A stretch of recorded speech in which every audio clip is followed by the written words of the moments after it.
Hello guys, welcome back to another video. Today we are reviewing James Bond No Time to Die. This is Daniel Craig's fifth and final movie as James Bond, and it's been a long time coming. It's been like delayed due to COVID. It was like the major film really that was affected during COVID. It was up for like bidding rights, and I think Apple were going to buy it at some point, but we finally got to saw it, and we are now going to do the review. The movie is directed by Kari Jojo Fakunga, and it obviously stars Daniel Craig as the lead role of James Bond, as well as Rami Malek. We of course saw Ralph Fiennes return, as well as Ben Whishaw and Naomi Harris, as well as Léa Seydoux, as well as some new characters like Lashana Lynch. The movie has a massive $250 million budget, and it's probably going to make a healthy profit. Like, James Bond is such a franchise that is worth so much. Right from the bat though, this will be a spoiler-free review. I won't be saying anything about what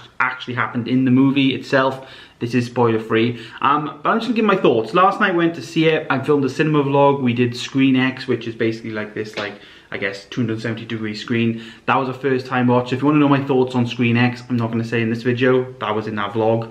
But we went last night and it was nice. It was like the first big release proper back at the cinema. Like, I went to see Black Widow and Suicide Squad and Shang-Chi, but I don't know, James Bond had, like, when we went to the cinema, they had all the music on, they had all like balloons on, and there was also like a red carpet going up to the screens. It was just a bit more special, you know. The movie itself though, recent watch that I saw was Fast and Furious 9, which I have reviewed on the channel, but I kind of want to compare what I saw in James Bond to that movie, because there's obviously a lot of car scenes and car chase scenes in the James Bond movie, and when I was comparing it to like Fast and Furious, like, James Bond has just done so much more better. Like, you're watching it and you're thinking, like, what in this is potentially CGI, if any? And it just didn't feel like, it may have been, I'm not sure, but it just didn't feel CGI at all. Like, all the cars that were getting destroyed were actual cars.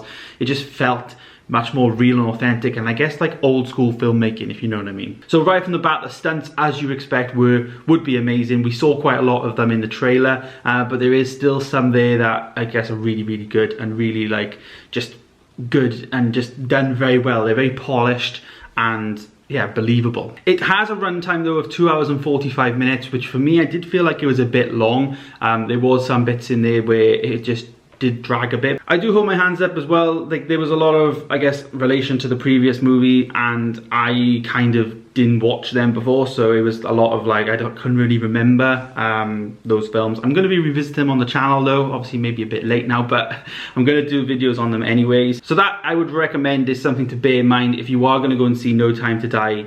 Check out the old films first, like watch all the Daniel Craig films, and you know, you kind of will be fine. Yeah. Some of the casting though I thought was excellent. Lashana Lynch was a new character, and she was brilliant. I really enjoyed her character. I kind of wasn't looking forward to it based on the trailer. You know, they kind of pushed this female 00 thing and all that, and I was a bit like, oh, you know, what are they going to do? Are they just doing it for doing its sake, you know, because we're in 2021? But they didn't. It was like done well. It didn't feel like it was like put in there for that reason. It was just, it didn't feel out of place, you know. It felt quite right. Ralph Fiennes coming back obviously as M, as well as Q, starring Ben Whishaw. I thought they were great. I like them. The supporting cast in these Bond films, I think, they've just grown and been fantastic. And of course, Miss Moneypenny as Naomi Harris was excellent. The main star of the show though, I thought, was Rami Malek's performance. I thought Rami Malek did brilliant in his Bond villain, and I think he's just got that type of Bond villain vibe about him, and he played the role really well. What you saw in the trailer was very much what we got in the film, but also with a bit more.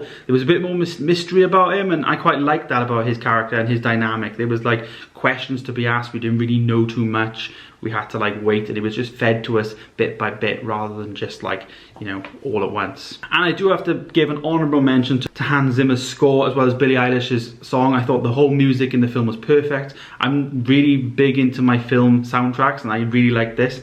I'm going to listen to it. I see there's a limited edition vinyl version for this film on Amazon, so I'm going to listen to it, and if I really like it, I might pick up that vinyl. So my score for this movie, I am going to give this Bond film a solid 8 out of 10. It is up there. It is one of my like favorites. I think the whole experience of the screen, as you see in the cinema vlog was added to it. But the film itself I thought was great. Some of the things I think was lacking, like I said earlier, I think it was a bit long for me, and I wish I kind of watched the old films.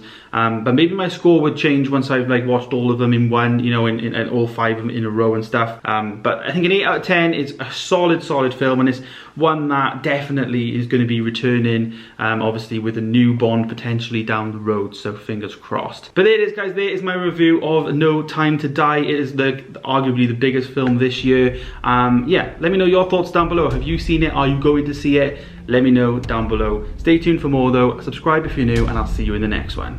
Goodbye.